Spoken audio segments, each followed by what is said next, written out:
Well, good afternoon to everyone listening out there, and welcome to Fighting for a Change from the Inside Out. May God bless you with peace, health, and love. I hope that you have all been enjoying these segments as much as I have, and to those of you who are just tuning in, welcome.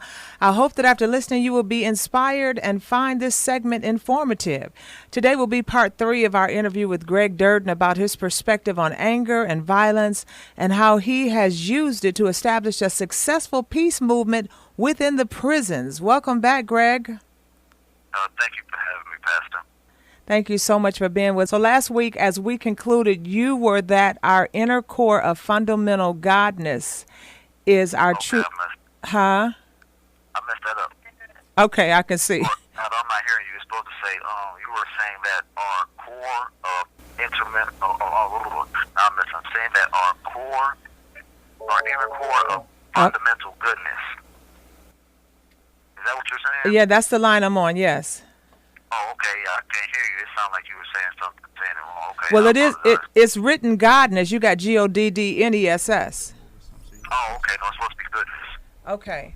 So last week, as we concluded, you were saying that our inner core of fundamental goodness is our true essence, and we are born with it. What or where do you believe it comes from? Well, Pastor, I believe actually that it is our spirit. And I say that because through my own experience, when we referenced it to the Bible, after speaking with others who have reconnected with their true selves, we all have a consistent inclination to live with more honesty and integrity. We have all experienced greater inner peace and strength and responsibility, and ultimately love, and that's a good thing. And for many of the people that I have worked with, they're now working, to create closure or make amends if possible with unfinished business from the past, which is excellent, especially in dealing with, their parents, which is a great accomplishment, I believe, because our parents are often the most difficult people to forgive, because they're usually the first significant people to hurt us, and what's worse is they do so at a time when we are, truly helpless and dependent. And so when I look at all these things and I reference them to the Bible, and I go to specifically go to Galatians 5:22, all of these things are in conjunction with the fruits of the Spirit. Okay, I can see that, but the challenge to get back in touch with our true self or spirit still remains a challenge. Correct. You are correct. So what have been some of the obstacles that you've had to overcome in helping people reconnect with their true self? Well, anytime that we have to dig inside our inner being and examine what we have held to be right or acceptable is always a difficult task, especially when it disturbs the emotional equilibrium we've managed to develop over time. And, this takes courage to do by yourself, let alone with someone that you barely know. And as you certainly know, prison is the last place that people feel safe to open up, and you don't remove walls in prison, you put up more, you know what I mean? And then you make sure those walls that you do build are well barricaded. So getting my foot in the door is definitely the first obstacle. But then often many people are reluctant or hesitant to work through their anger because of what we get out of holding on to it. Wow. And so what do we stand to gain for? And many people do hold on to their pain. What do we stand to gain? What have you noticed? What do you stand to gain to holding on to it? Okay, well, to go back to what I said before, if we grew up in an environment where people often abused us or took advantage of us, then our anger might have helped assert some power. And for many people, they feel that this is particularly necessary in prison, where intimidation is a major factor in the common occurrence. And so for this reason, some prisoners who act aggressively don't do so because it's their first inclination, but rather because they feel that they have to in order to not be acted upon with violence or aggression. And so once again, it may help us to stand our ground or protect ourselves. But also anger is, often accompanied by an increase in adrenaline and in energy, and this gives us a feeling of being more powerful than we really are. So people use this to counteract the feeling of powerlessness that often come with incarceration. I've seen people use it for plenty of things. We could stay on this topic all day, but most commonly, I think people use anger to control other people. Clearly hostility and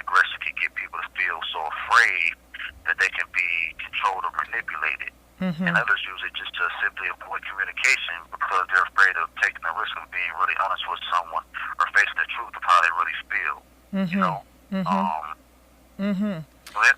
yeah, it's just a lot of different factors. You know, people use it as a way of asserting that they're right, and as I mentioned before, sometimes it's much easier to feel angry than it is to acknowledge the feelings underneath the anger.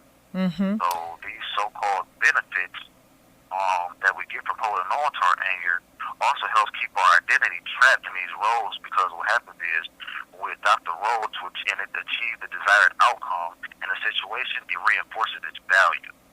So basically, until we find other ways, other emotional responses to the world that will allow us to at least feel as secure as we did when we're angry, then we'll just keep reacting in old angry ways.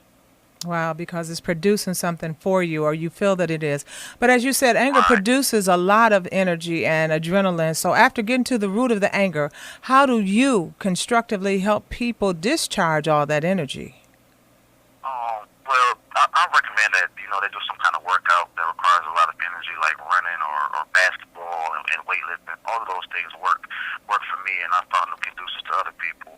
Or, you know, some people aren't that physical, so I would suggest that they, you know, speak to someone that they can trust, or write it down, which also helps a lot.